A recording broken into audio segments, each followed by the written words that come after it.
ہر مصیبت سے نجات کے لیے۔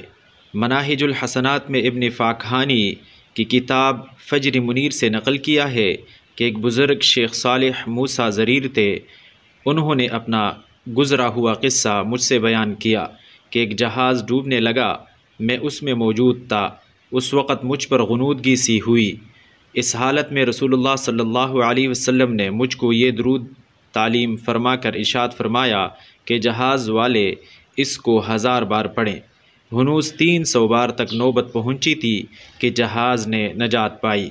وہ درود شریف یہ ہے: اللہم صلی علی سیدنا محمد صلاة تنجینا بها من جمیع الاحوال والآفات وتقضی لنا بها جمیع الحاجات وتطہرنا بها من جمیع السیئات وترفعنا بها عندك اعلی الدرجات وتبلغنا بها اقصى الغایات من جمیع الخیرات فی الحیاة وبعد الممات انک علی کل شیء قدیر۔ فائدہ: حکیم الامت حضرت تانوی رحمہ اللہ نے ذات السعید کے حاشیہ پر اس درود شریف کا کثرت سے پڑھنا اور مکان میں لکھ کر چسپاں کرنا تمام امراض وبائیہ، ہیضہ و طاعون وغیرہ سے حفاظت کے لیے مفید اور مجرب لکھا ہے، اور یہ کہ قلب کو عجیب اطمینان بخشتا ہے۔